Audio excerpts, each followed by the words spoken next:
کبھی کبھی عرض پاک پر اترنے والی فصل گل کو بھی لالچ اور ہوس کی خزائیں نکل جاتی ہیں صدر عالی وقار۔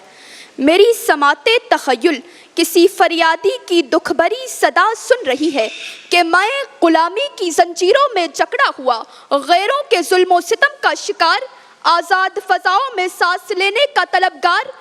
پھر میرے وفاداروں اور مجھے آزادی کی نعمت دلانے والے جانثاروں نے میرے لیے اپنی جانوں کا نذرانہ دیا، اور آخرکار قدرت نے مجھے آزادی کا پروانہ دیا۔ میں نے خود کو آزاد پا کر اپنے دامن میں سب کو لپیٹ لیا۔ میں دنیا کی نگاہوں میں سرخرو ہوا، مگر پھر اچانک کو یکایک منظر بدل گیا۔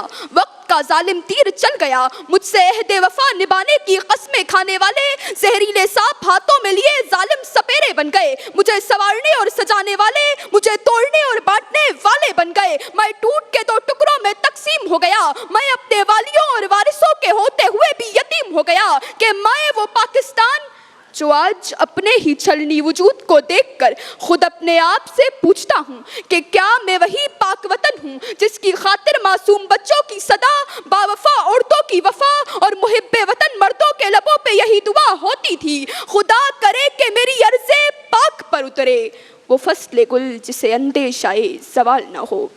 دلوں کے میل آپس کے ملاپ میں بدل جائیں تو فصل گل لازوال ہو بھی سکتی ہے صدر عالی وقار۔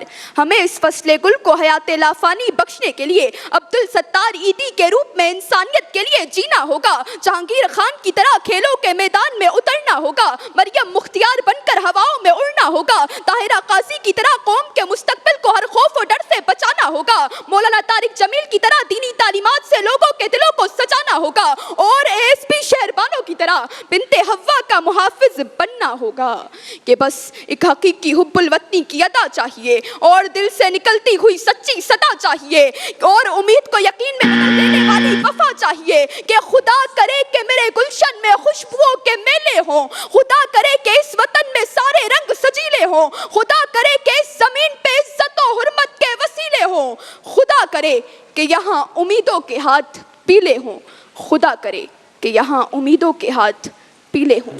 آپ کی سماعتوں کا بے حد شکریہ۔ شکریہ جی، بہت شکریہ آمنہ ریاض۔